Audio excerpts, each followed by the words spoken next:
Donc cette fois-ci, le thème porte sur l'Algérie chrétienne de 1830 à 1962, une identité, je crois, déracinée. Donc ça c'est la quatrième. Comme les autres causeries, elle donnera lieu à un texte qui sera diffusé. Si ceux qui souhaitent recevoir systématiquement le texte, au même titre que si vous n'avez pas reçu les précédentes conférences, il suffit de les demander et je vous les fais parvenir. Voilà. Donc, nous allons commencer. J'espère que j'ai été à peu près clair. Donc, le professeur Pierre Gourinard, qui habite sur Aix-en-Provence, qui est pied noir, qui a enseigné donc à l'IEP d'Aix-en-Provence, entre autres, qui écrit un ouvrage. Donc il y a quelques exemplaires de son ouvrage pour ceux qui souhaiteraient se le procurer. Donc la librairie de l'Enfant Jésus est présente et nous fait donc la gentillesse lorsqu'un causeur a écrit un ouvrage, ce qui est assez régulièrement le cas, d'avoir sur place quelques exemplaires. Donc on pourra les montrer. Si vous le souhaitez, vous pouvez les acheter, les faire dédicacer à Pierre. S'il y a trop de candidats et pas assez de livres, la librairie de l'Enfant Jésus les commandera et puis on pourra procéder de la même façon. Voilà, donc je passe la parole donc, au professeur Pierre Gourinard.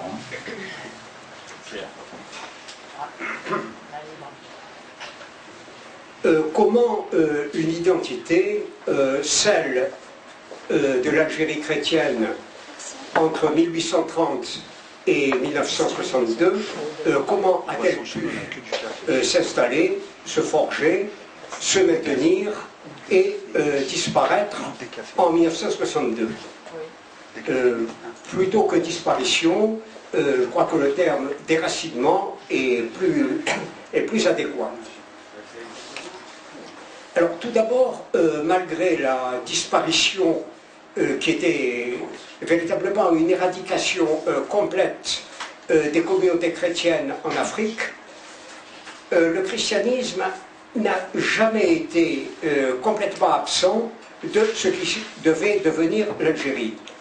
En effet, lorsque la piraterie barbaresque fit le commerce des esclaves, c'est-à-dire à partir du XVIe siècle, il y eut dans les bagnes d'Alger, comme de ceux de Tunis et de Salé au Maroc, il y eut donc de nombreux esclaves chrétiens, et à ce moment-là apparaissent les ordres chargés, enfin tentant du moins de racheter les esclaves, l'ordre des Trinitaires de Saint-Jean de Batha, fondé en 1198, qui vient en partie dès le XVIe siècle, qui vient en racheter par milliers.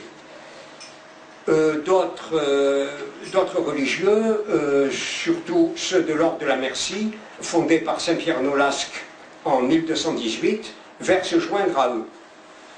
Et au XVIIe siècle, en 1628, arrivèrent les Lazaristes de Saint-Vincent de Paul, et le plus connu est le père Le Vacher, qui fut envoyé à Tunis par Saint-Vincent de Paul en mars 1648 et qui ensuite fut chargé des consulats à Alger de 1648 à 1651 et de nouveau de 1661 à 1666.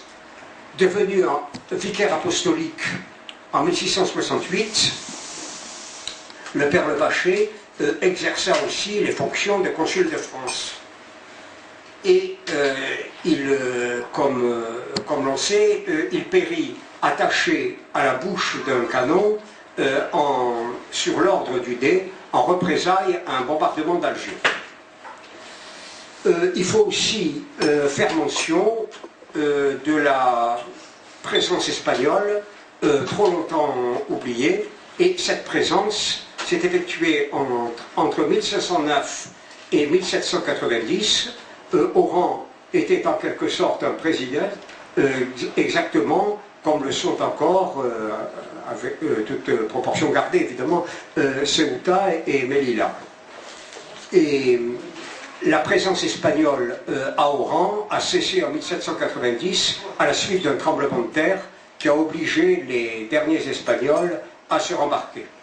Toutefois, certains d'entre eux avaient réussi à se maintenir accueillis par le pays de Mascara, et ce qui fait qu'il existait, indépendamment d'Alger, une communauté chrétienne très résiduelle, celle des Espagnols de Mascara. C'est un fait assez peu connu.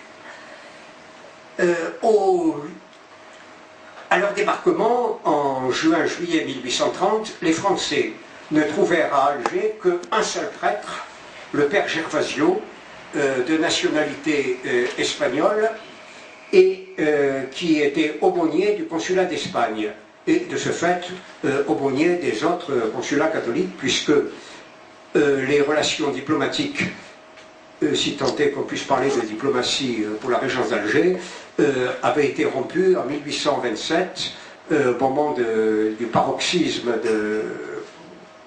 du contentieux entre la France et la régence d'Alger, et ce qui avait obligé l'escadre de la Bretonnière à bombarder le port. Et hormis cela, il y avait quelques négociants français, italiens ou espagnols qui se trouvaient périodiquement à Alger. La France avait eu à La Cale, près de la frontière tunisienne, un établissement qui était un lieu de passage des pêcheurs de corail, mais qui n'avait pas duré.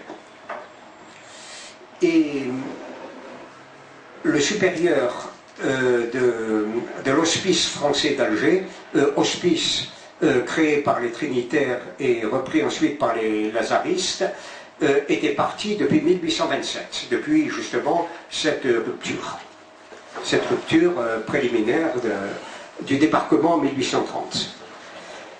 Alors, ce qu'il faut, une fois que l'établissement français est accompli, ce qu'il faut retenir en premier lieu, c'est l'établissement du 5 juillet 1830 a été perçu comme la création d'une nouvelle France, a été perçu dans certains milieux comme la création d'une nouvelle France. Ceci est fondamental pour cette question d'identité dont nous allons parler. Et c'était en quelque sorte l'objectif des quelques colons légitimistes qui se sont établis en Algérie en 1832, mais surtout l'attitude de l'Église, ou du moins d'une partie des diocèses. À l'annonce de la prise d'Alger, l'archevêque de Paris, Monseigneur de Quélin, publie un mandement qui prescrit des prières d'action de grâce.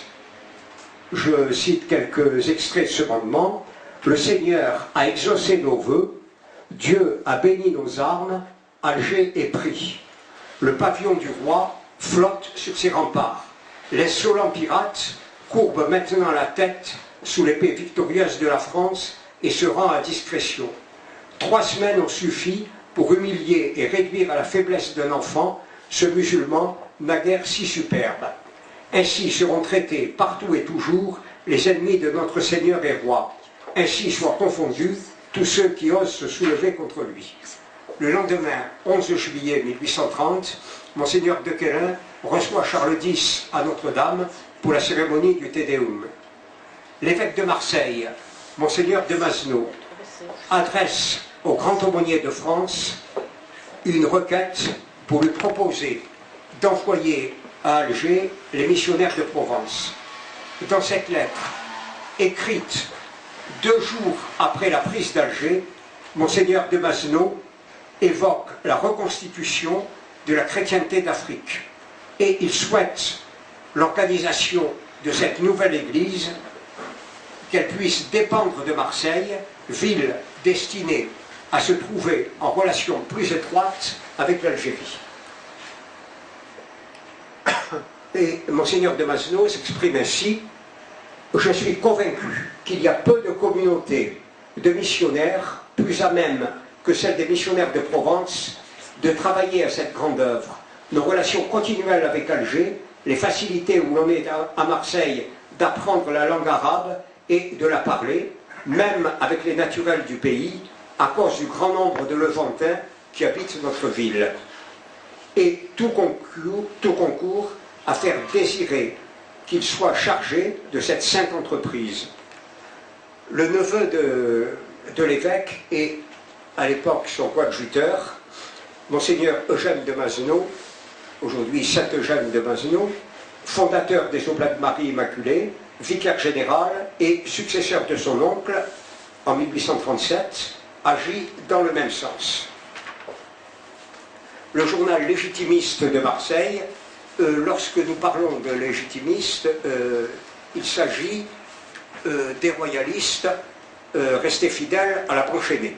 D'ailleurs, le terme de royaliste ne s'applique qu'aux fidèles de la branche aînée.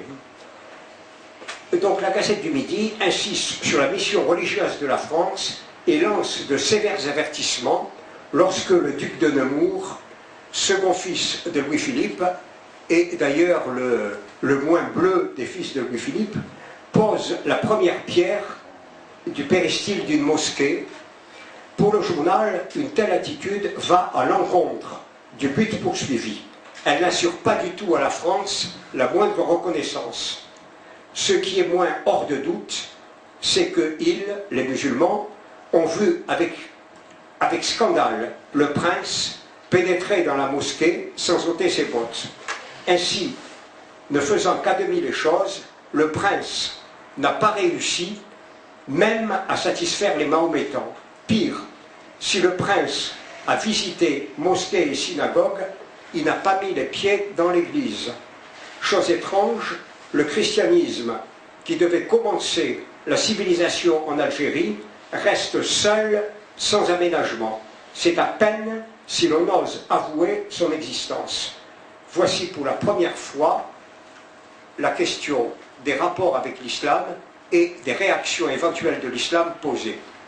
Je précise qu'à l'époque, on ne dit jamais l'islam, mais on emploie le terme islamisme, qui aujourd'hui a pris le sens que nous connaissons. Monseigneur Eugène de Mazenot, qui succède à son oncle en 1837, voit les événements se précipiter. Le 1er octobre 1836, alors qu'il n'est seulement préconisé, il avait adressé une longue lettre au ministre des Cultes et au ministre de la Guerre avant d'évoquer incidemment la question de l'évêché à créer à Alger et aussi celle des aumôniers retirés à l'armée d'Afrique par la révolution de 1830. Il n'en était resté que 2 en tout et pour tout, et la plupart des morts, qui d'ailleurs mouraient beaucoup plus des épidémies que des combats, mouraient sans le secours de la religion. Et le rétablissement des aumôniers est arrivé un peu plus tard, grâce aux instances de la reine Marie-Amélie, qui était intervenue auprès du roi en lui faisant remarquer que leur fils, qui combattait en Algérie, risquait peut-être de mourir sans le secours des sacrements.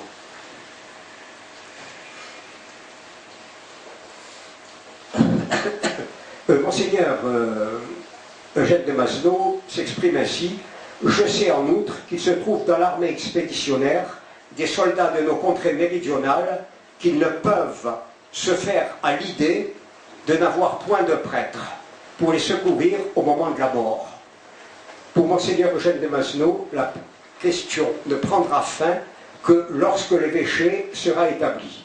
Comme son oncle, le nouvel évêque de Marseille verrait volontiers le nouveau diocèse sous sa juridiction. Ce serait dans son esprit un accord entre le fait et le droit. » Finalement, le gouvernement se résout à envoyer à Alger le chanoine Dupuche du diocèse de Bordeaux, qui est préconisé évêque à ce moment-là. Les 2 prélats fondateurs, Monseigneur Dupuche, 1830-1846, et Monseigneur Pavie, 1846-1866, sont à l'origine d'une œuvre considérable. Monseigneur Dupuche dispose, à la fin de son épiscopat, c'est-à-dire en 1846, il dispose pour 20 000 catholiques d'une église à Alger, l'église Saint-Philippe, qui deviendra la cathédrale, d'une chapelle à Oran et d'une à Bonn, et de 4 prêtres seulement, et de quelques religieuses de Saint-Joseph de l'Apparition. Durant son épiscopat, il est à l'origine de la fondation de 60 églises ou chapelles, ce qui est considérable, surtout dans les conditions difficiles dans lesquelles il se trouve. Le clergé paroissial finit par compter 80 prêtres et 7 ordres religieux commencent à s'implanter au moment du départ de Monseigneur Dupuche. Monseigneur Dupuche, trop souvent décrié, parce que saint prêtre, sans aucun doute, mais très peu porté aux questions matérielles et ayant été la proie des spéculateurs et des usuriers de toutes sortes, et qui a été obligé de démissionner et de fuir Alger pour échapper à ses créanciers. Trop souvent décrié, donc, Monseigneur Dupuche déploie une activité missionnaire remarquable. Il se rend à Philippeville et à Bonn à une époque où on ne pouvait circuler que par mer. Évidemment, les routes n'étaient pas assez sûres pour que des non-militaires s'y aventurent. Et de Philippeville, ville nouvellement créée de façon à servir de débouché maritime à Constantine, il gagne Constantine. Et avec l'aide d'un prêtre à l'âme véritablement à l'âme d'apôtre, l'abbé Suchet, il transforme la mosquée dite du palais à Constantine en église Notre-Dame des Sept Douleurs. Il deviendra cathédrale plus tard. Puis il se rend à Oran, où il va édifier l'église Saint-Louis sur les vestiges d'une église espagnole abandonnée en 1790. Et à Mostaganem, une église lui est offerte. Il en sera de même d'ailleurs à Cherchel. Il faut insister parce que Dieu sait si les sottises ont été proférées, surtout depuis le déclenchement de l'anticolonialisme en 1956, en particulier en Algérie, sur les cessions d'églises, sur les soi-disant mosquées occupées par les catholiques. En fait, il y en a eu très peu, et la plupart ont été cédées par les musulmans. Bon, à Bonn, Monseigneur Dupuche transfère une relique de Saint-Augustin qui sera édifiée, qui sera placée plus tard dans la basilique d'Hippone à Bonn, établie quelques années plus tard. Alors que les aumôniers ont été réduits donc à la fin de 1830 à 4 pour 60 000 soldats, désormais leur nombre est suffisant. Comme nous l'avons vu, cette injustice a été réparée par la reine Marie-Amélie. L'arrivée des ordres religieux s'amplifie à partir de 1840. Les trinitaires s'installent à Alger, les sœurs de la doctrine chrétienne de Nancy également, leur rôle sera considérable, et les trappistes s'installent également sur les instances de la reine Marie avec l'accord de Bugeaud sur le Astawili, où sera édifié un couvent de trappistes qui, et ça c'est pas une page très glorieuse de l'église de France et d'Algérie, qui sera vendu par l'archevêque d'Alger et l'abbé du séminaire du monastère des trappistes, pris de panique devant les persécutions antireligieuses. Ça, nous en reparlerons. Et les trappistes sont revenus à Tibarine, devenu tristement célèbre depuis, à partir de 1934. Monseigneur Dupuche fut méconnu donc parce que généreux et charitable, il était, le moins qu'on puisse dire, peu expert en matière financière. Il dut quitter l'Algérie pour échapper à ses créanciers et quelques années plus tard, nous sommes en 1846, donc quelques années plus tard, le gouvernement impérial, sur la proposition du ministre des cultes Fortoul, désintéressa les créanciers de Monseigneur Dupuche. Il mourut en 1856 à Bordeaux. En 1848, après son départ d'Alger, Monseigneur Dupuche avait fait paraître les fastes sacrés de l'Afrique chrétienne, un ouvrage qui n'est pas négligeable. Après Monseigneur en juillet 1864, les restes de Monseigneur Dupuche furent transférés dans une crypte derrière le chœur de la cathédrale Saint-Philippe d'Alger. Son successeur, Monseigneur Pavie, peut être considéré comme l'évêque du grand développement de l'Église avant son propre successeur, le cardinal Lavigerie. Doyen de la faculté catholique de Lyon, il arrive dans un diocèse qui se trouvait dans une situation financière difficile, même si l'élan missionnaire avait été donné. Au-dessus de cette gêne, sur l'emplacement de l'ancien consulat de France, Monseigneur Pavie fit construire le petit séminaire, puis dans un camp cédé aux lazaristes, le grand séminaire, achevé l'année de sa mort en 1866. Et il y avait un nombre acceptable de séminaristes, petits et grands, sous l'épiscopat de Monseigneur Pavie.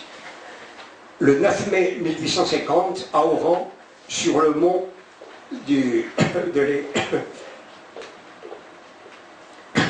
Monseigneur Pavie, à Oran, pose la première pierre de ce qui sera plus tard Notre-Dame de Santa Cruz.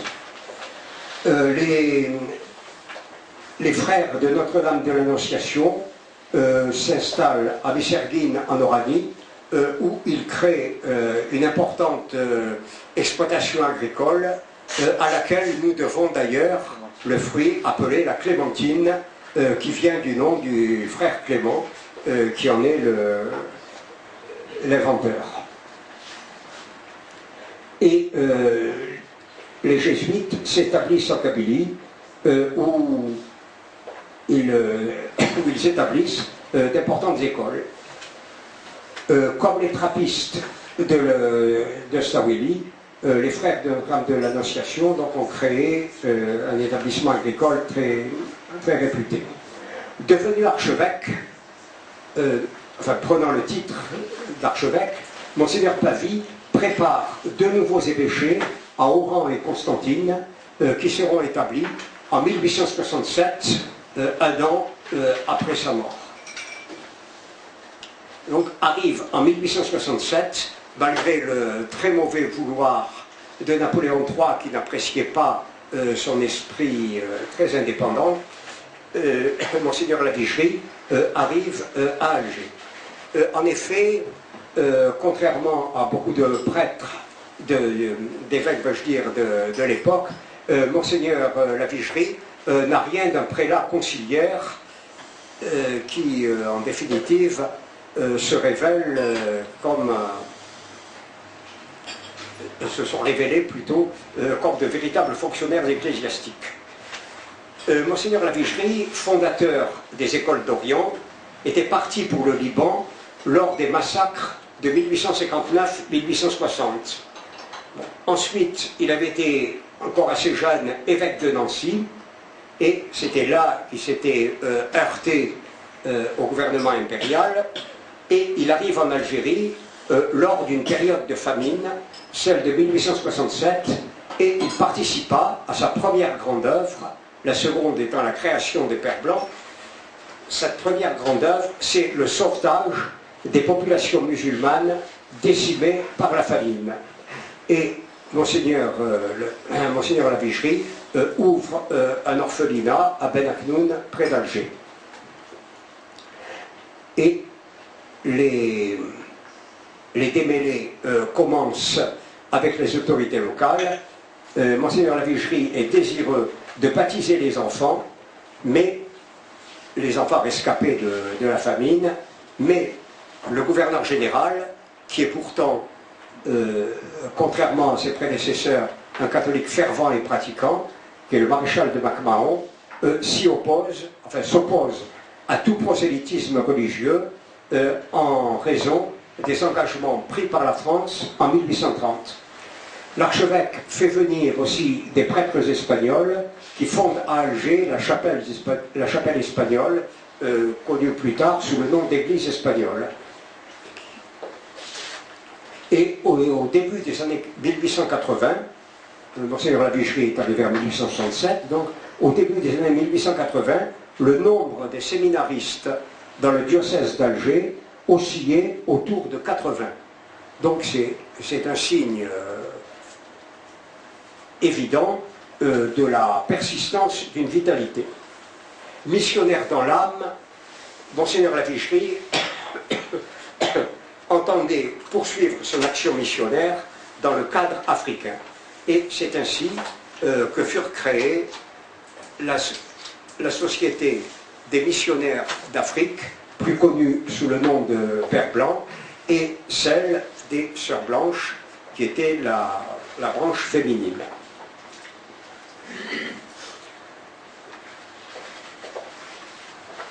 Monseigneur Lavigerie fit preuve d'une activité débordante, et sa grande œuvre aussi est la résurrection de l'église de Carthage et la primatiale d'Afrique.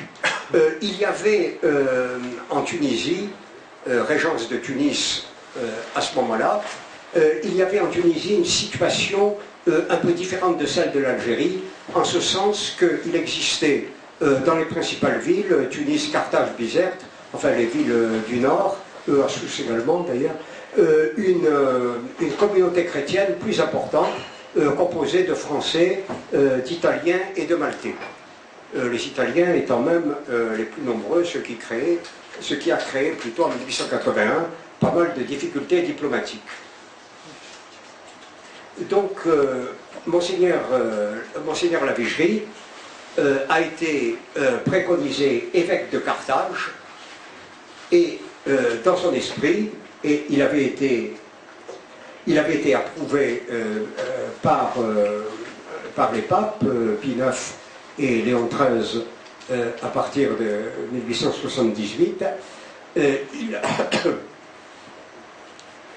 Il avait donc rétabli le titre prestigieux de primat d'Afrique, et Monseigneur Lavigerie cumulait les deux dignités d'archevêque d'Alger et d'archevêque de Carthage. Sa tâche était donc imminente, était donc vraiment énorme. Monseigneur Lavigerie mourut en 1893, et avec ses successeurs, Monseigneur Pitmal, puis Monseigneur Dury et Monseigneur Combe, l'Église d'Algérie, et même les trois diocèses, celui d'Alger, celui d'Oran et celui de Constantine, entrent dans une période moins faste. Il y a une plus grande rareté des vocations, donc des séminaires moins garnis, et d'autre part, il y a surtout à partir de 1894-95, où on commence à assister aux prémices des luttes religieuses de la fin du 19e et du début du 20e, ce qu'il faut bien appeler le début d'une persécution organisée. Il y a manifestement une période peu faste. Monseigneur Dussert, 1893-1897, prêtre d'une grande sainteté, qui était d'ailleurs un ancien militaire, et qui rapiéçait lui-même ses pauvres soutanes, et qui est mort dans un état de dénuement tel qu'il y a eu juste de quoi payer ses funérailles. On a l'impression que la Vigerie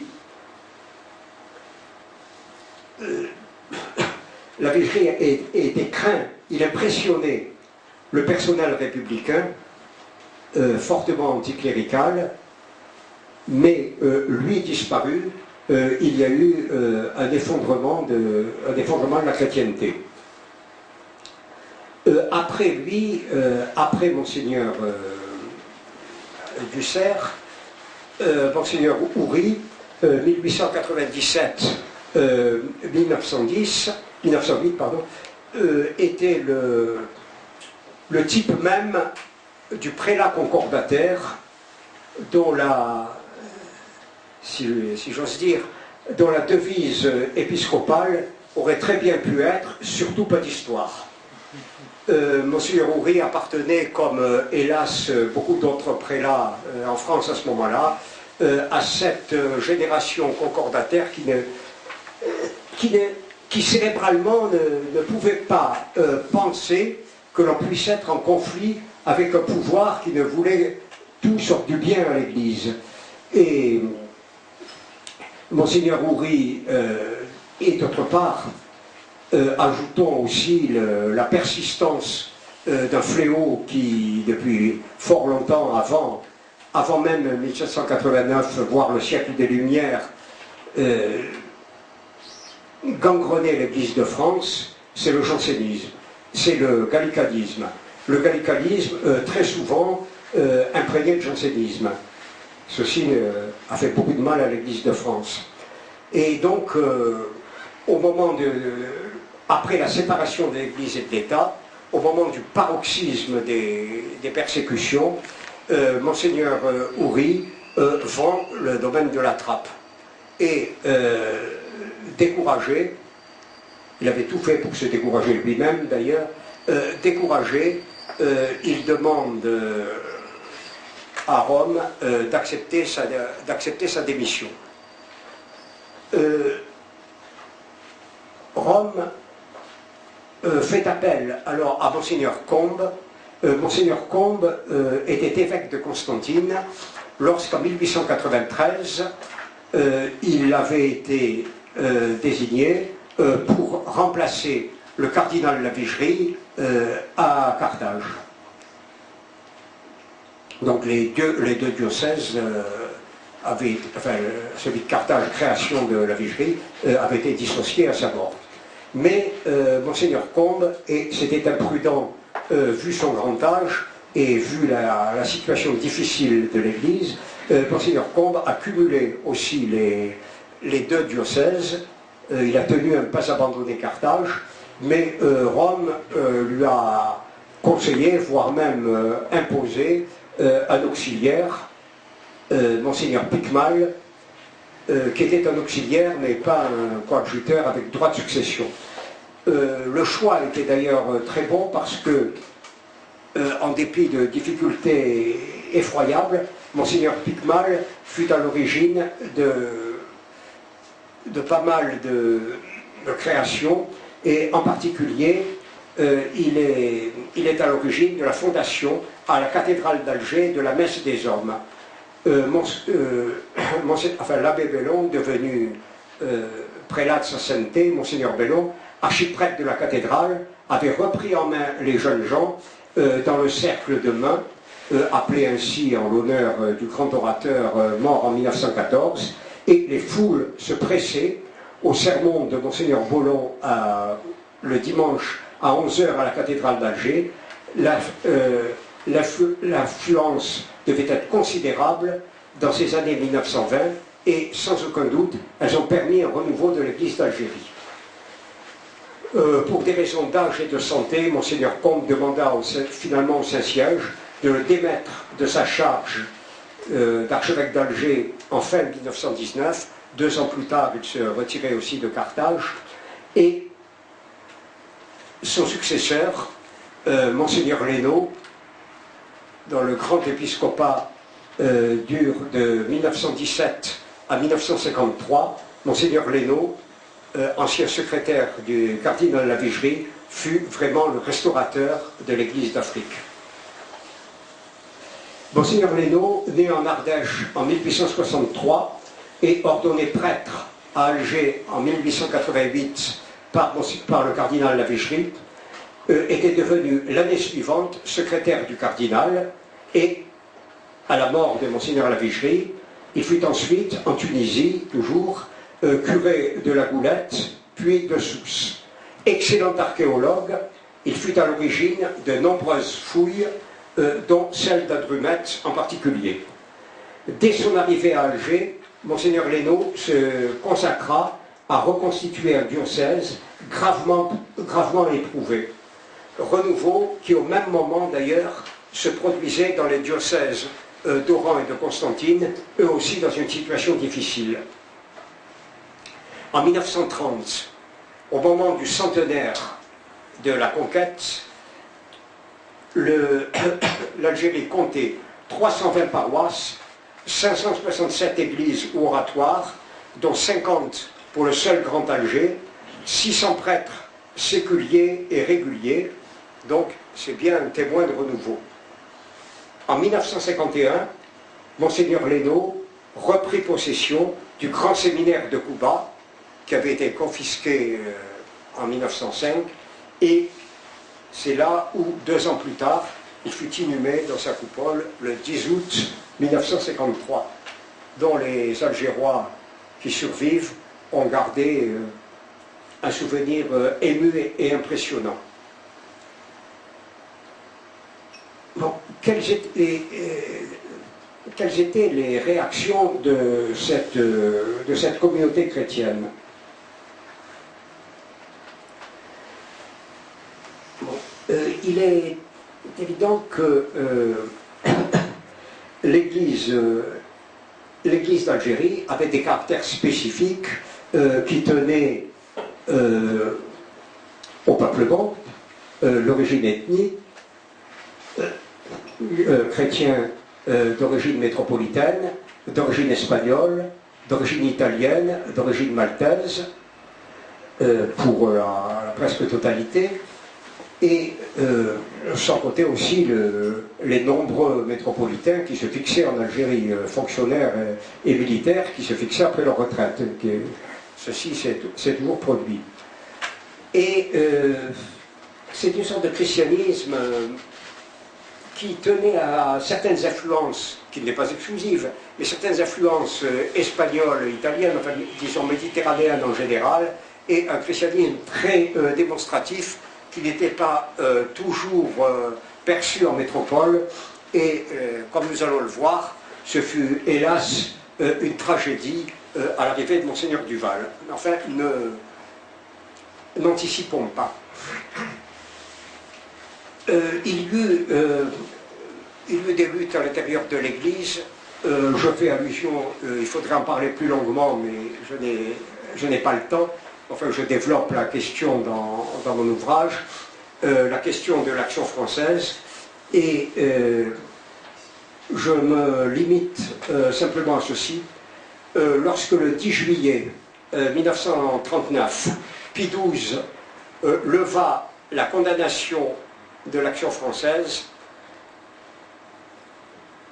les prêtres qui avaient réconforté les fidèles dans l'épreuve, et il y en eut beaucoup, des 2 côtés de la Méditerranée, les prêtres manifestèrent leur joie.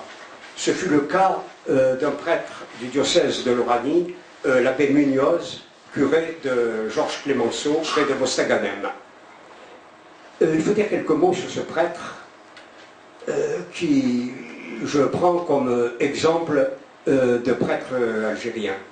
Ses parents, il est né en 1881 à Almeria, en Espagne.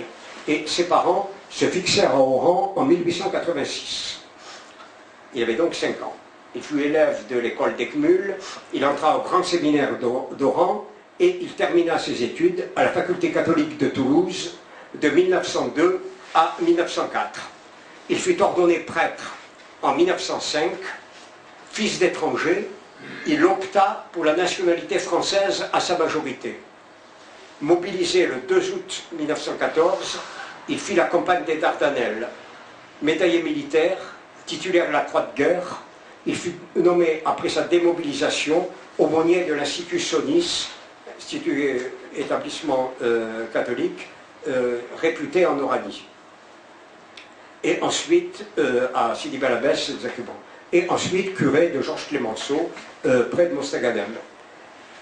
À l'occasion du centenaire de la prise d'Oran, l'abbé Munoz avait publié un ouvrage relatant les débuts de l'implantation de l'Église catholique dans la province d'Oran de 1830 à la mort de Monseigneur Pavie en 1866.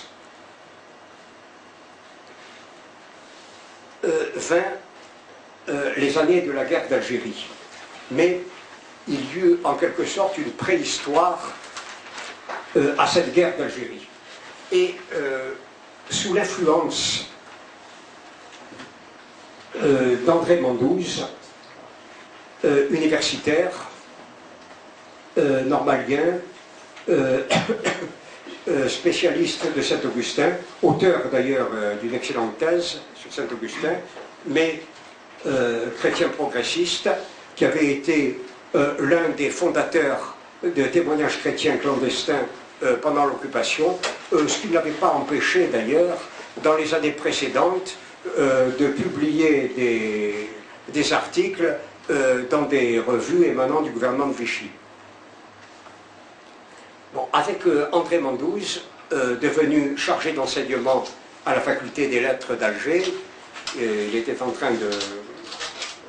enfin, assistant plus chargé d'enseignement, puisqu'il n'avait pas encore soutenu sa thèse. Et Mandouze avait groupé autour de lui, en particulier en faculté des lettres, il avait eu peu de succès dans les 3 autres facultés, il avait groupé un certain nombre d'étudiants qui fréquentaient l'association catholique des étudiants d'Alger, qui était, comme c'est le cas de presque toutes les maisons d'étudiants, qui étaient avec des aumôniers jésuites. Il y avait à Alger un collège jésuite de Notre-Dame d'Afrique, dont je fus élève d'ailleurs. Et Mandouze, s'affirmant chrétien progressiste, avait même figuré aux élections municipales d'octobre 1947 sur une liste de gauche où figuraient des communistes. Bon, Mandouze exerçait donc une très forte influence sur l'Association catholique des étudiants algérois, l'ASSO, et sur ses aumôniers jésuites. Et il faut bien insister là-dessus, une partie de la jeunesse catholique était marquée par un nouveau courant ecclésiastique sur la décolonisation, expression du Saint-Esprit dans l'histoire.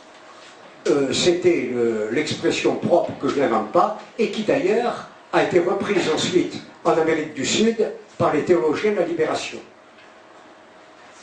Mandouze était très proche également des scouts musulmans, gagnés depuis 1945 à la cause séparatiste.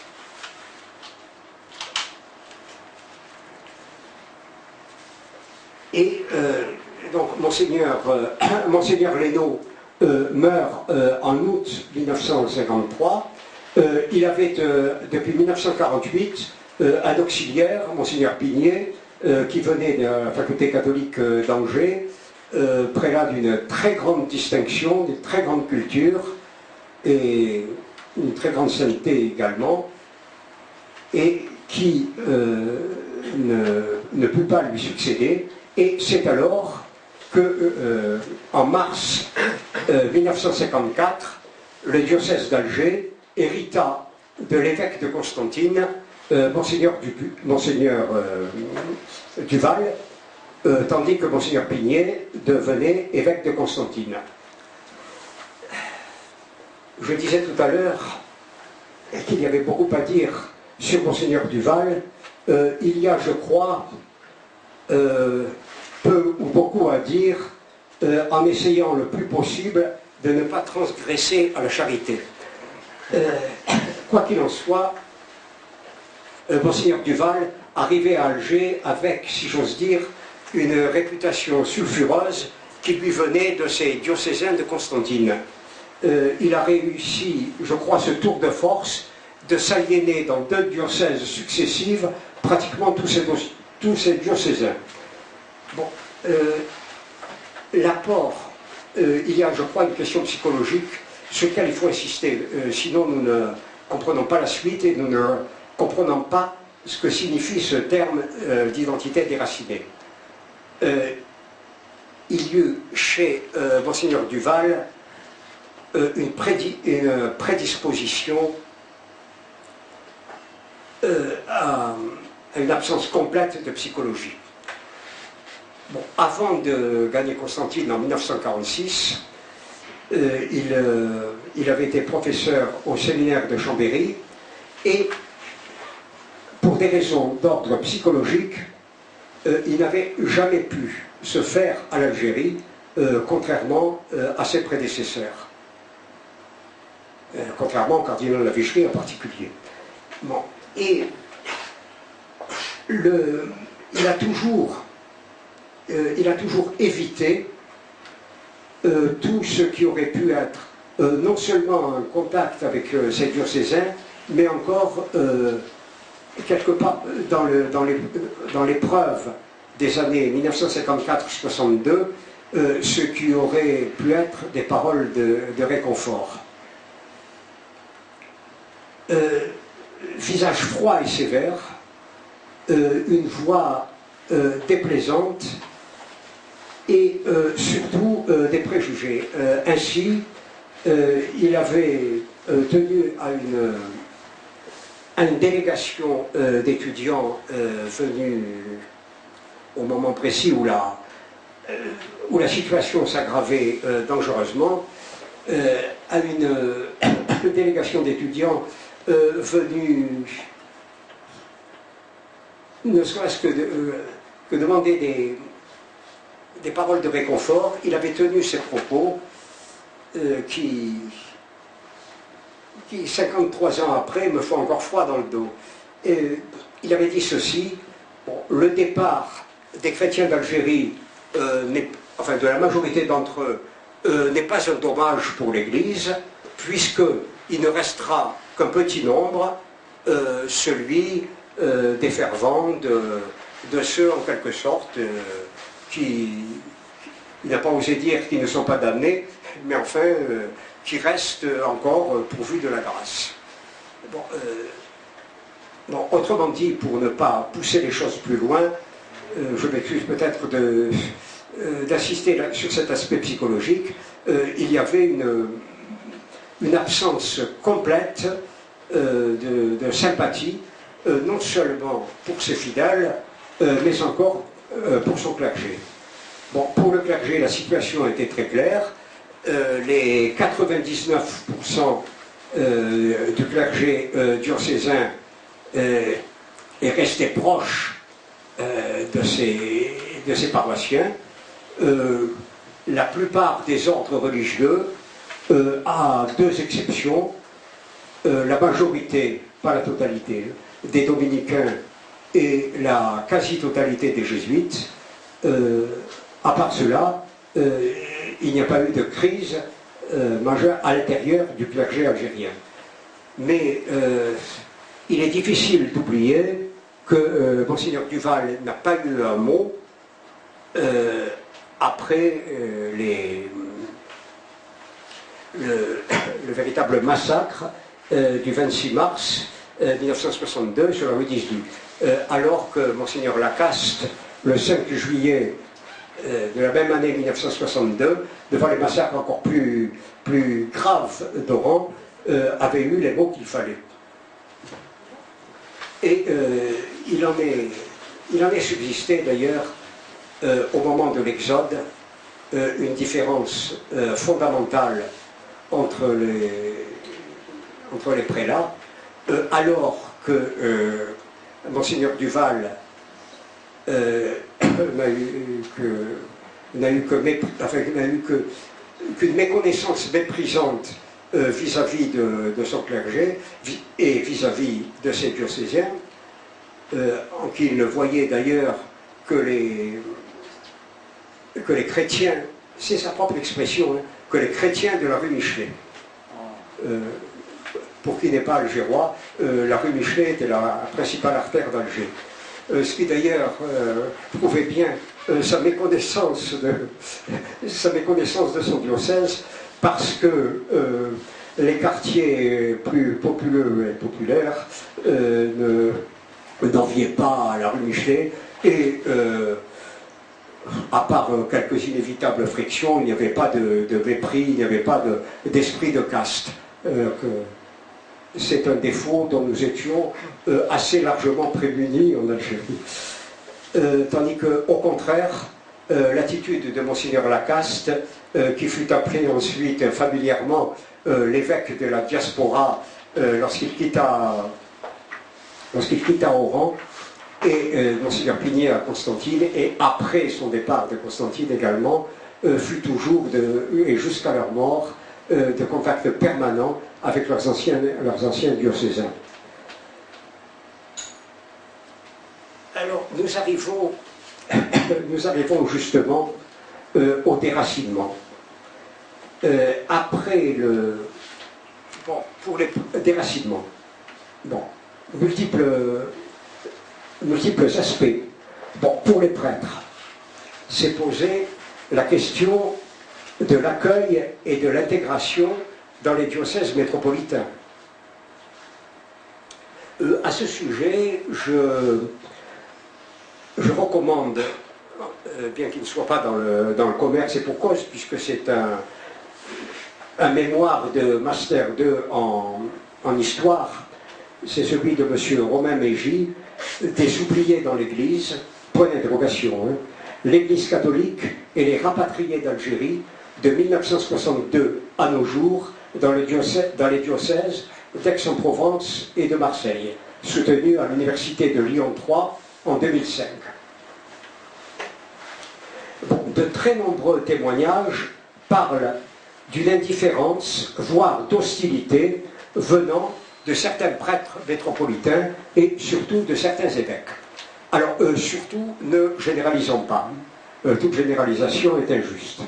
Bon, mais en tout cas, s'il faut nuancer le tableau, il y a eu des diocèses où l'accueil fut plus facile que dans d'autres. Ce n'est pas un fait du hasard, mais enfin, les diocèses les plus méridionaux, les nôtres, les diocèses d'Aix, de Marseille, de Fréjus-Toulon et de Nice furent ceux où l'accueil fut le plus chaleureux, et pour les prêtres et pour les fidèles. Bon, il y eut aussi de mauvais accueils, et alors là, bon, il y a une multiplicité de causes, y compris celles créées par la suite pour les besoins de la cause. Bon. Enfin, en tout cas, il faut signaler, parce que certains évêques se sont fait les propagateurs de cette rumeur. Il faut signaler la crainte totalement injustifiée pour qui a vécu la période d'une église parallèle, ou du moins d'une église de ghetto. L'expression n'est pas de moi, elle a été employée par quelqu'un, de milieu chrétien progressiste, une église de ghetto ou de la diaspora. En réalité, il y eut quelques réactions scandaleuses. Bon, je citerai pour information et en toute objectivité. Je citerai ainsi un cardinal archevêque de Paris qui reçut un prêtre d'Algérie, fixé ensuite dans le diocèse de Gap, et un séminariste, plus tard prêtre, et aujourd'hui dans le diocèse de Marseille, qui étaient venus leur présenter leur œuvre d'accueil et d'insertion des harkis, et réponse de l'archevêque, du cardinal archevêque: faites-en de bons musulmans. Quant à l'attitude du Vatican, il faut signaler cette prise de position de Pie XII, qui est citée par le professeur Pierre Goinard dans son livre L'Algérie, l'œuvre française, paru en 1984. Je dis bien L'Algérie, œuvre française.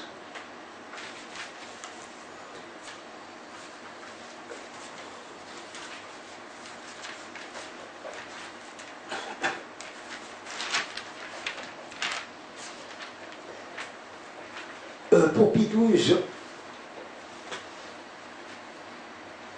il y avait un souci constant. C'était de sauver une chrétienté.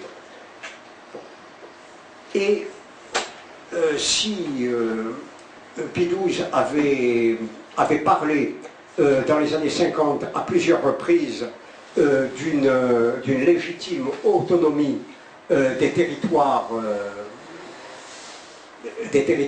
colonisés, il n'empêche que pour l'Algérie, pendant la guerre d'Algérie, Pie XII avait effectivement insisté sur la nécessité de maintenir l'Église.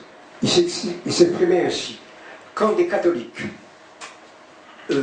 la citation du professeur Goinard, quand des catholiques en appelèrent désespérément à Rome, ils n'obtinrent qu'une réponse platonique ou silence, alors que le pape Pie XII souhaitait le maintien de la France en Algérie. Ainsi, qu'en témoigne une note du ministère des Affaires étrangères au ministre résident en Algérie, qui était Robert Lacoste, en date du 10 avril 1957, et qui est reproduite in extenso dans le livre de Jean Boisson-Pradier, L'Église et l'Algérie. Mention y est faite de ces appréhensions, celle de Pie XII, de ces appréhensions exprimées à notre ambassadeur devant les activités de ceux qui font campagne ouvertement ou de façon déguisée pour que la France abandonne ses positions en Afrique du Nord, estimant que notre départ serait catastrophique pour la paix du monde. Bien retenir ces propos de Pie XII, parce qu'on a parlé de silence du Vatican, mais qui, en ce qui concerne Pie XII, qui ne fut pas plus exact, comme ce texte l'indique, que le prétendu silence de Pie XII devant les persécutions juives. Pie XII a été un pape outragé, comme d'ailleurs 40 ans auparavant Benoît XV et 30-40 ans après Benoît XVI, il importe de le préciser. D'ailleurs, n'opposons pas des papes les uns aux autres, n'opposons pas Rome selon les pontificats, puisque Jean XXIII et Paul VI ont envoyé des secours en argent aux prêtres repliés d'Algérie par l'intermédiaire de leur diocèse d'accueil. Bon, donc, les repliés d'Algérie ont été des déracinés. Et c'est ainsi que l'on peut parler d'une identité déracinée. Déracinés, ils l'ont été au sens barésien du terme, certes.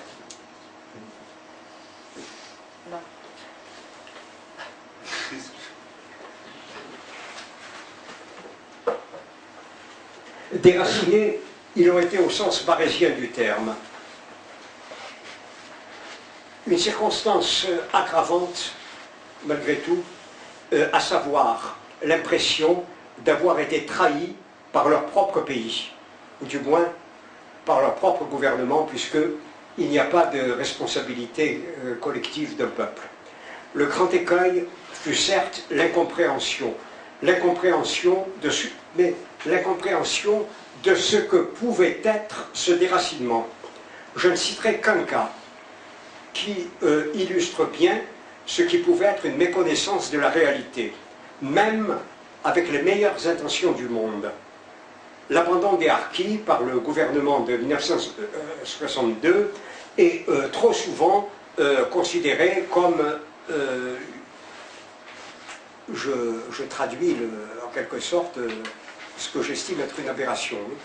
Il est trop souvent considéré comme, en quelque sorte, comme une exception dans le plan d'une politique plus globale qui était le dégagement de l'Algérie. En somme, si nous osons nous exprimer ainsi, une regrettable bavure. Bon, en somme, ce faux pas est volontiers concédé au gouvernement. Bon, il est un fait que nous ne stigmatiserons jamais assez le lâche abandon des harkis et autres supplétifs musulmans. Mais il y eut aussi non seulement l'abandon, mais les menaces contre ceux qui courageusement passaient outre. Je parle en particulier des officiers d'unités de la marine qui ont, malgré les ordres formels, rapatrié les harkis. Bon, mais ce n'est pas seulement les harkis, c'est toute la population musulmane qui avait été abandonnée. Elle était victime des promesses qui avaient été faites et qui n'ont pas été remplies. Et peut-être, par leur mode de vie, les musulmans fidèles trahis et abandonnés étaient plus déracinés que la communauté européenne d'origine. Mais ne nous méprenons pas, nous aussi nous avons été déracinés. Il ne faut pas oublier ceux d'humble origine qui n'avaient jamais vu la France métropolitaine, eux sinon, pour certains, au cours des 2 guerres mondiales, pour la reconnaissance obtenue par la suite, mais ceci est une autre histoire. Bon, il y eut une identité déracinée, même chez ceux de catégorie sociale supérieure, chez tout le monde. Et la sensation du déracinement existe encore à l'heure actuelle. Tous les survivants peuvent en témoigner. Je ne parlerai pas de crise d'identité, mais j'emploierai plutôt le mot rupture. Rupture qui est allée, il faut le dire, jusqu'à un véritable génocide culturel. Bon, évidemment, notre esprit pionnier a permis d'atténuer le déracinement. Ainsi, pour les derniers survivants de cette tragédie, dont le nombre décroît chaque année, c'est la palissade que de le dire, dont la tragédie du déracinement subsiste. Et pour que nous comprenions qu'il faut aller au-delà, mais qu'il faut aller au-delà sans oublier. Bon, me vient à l'esprit tout d'un coup cette citation que je trouve merveilleuse d'Élie de Saint-Marc, disant oui, on peut tourner la page, mais après l'avoir apprise par cœur. Bon, il faut penser que les conséquences de ce déracinement nous conduisent à une actualité brûlante. Il est plus que jamais nécessaire de reprendre les propos du père Charles de Foucault dans ses lettres à René Bazin et à Henri de Castres. Si nous ne savons pas en faire, les musulmans, si nous ne savons pas en faire des chrétiens, les musulmans nous chasseront d'Algérie dans 50 ans. Effectivement, cette tragédie s'est produite une 50aine d'années plus tard. C'est cette exhortation du bienheureux Charles de Foucault reste d'une brûlante actualité, disais-je. Elle n'a rien d'une utopie. Si utopie il y a, c'est de croire, comme on l'entend trop souvent dire, même dans nos milieux, l'islamisme s'effondrera comme le mur de Berlin en 1989. Bon, la plus élémentaire connaissance de l'islam, je dis l'islam, pas l'islamisme cette fois-ci, dément cette aberration. Que nous le voulions ou non, l'islam tient bien la route. Bon, se résigner, évidemment non. Alors, voyons la réalité en face, et surtout, je terminerai par là, surtout, voyons-la en chrétien.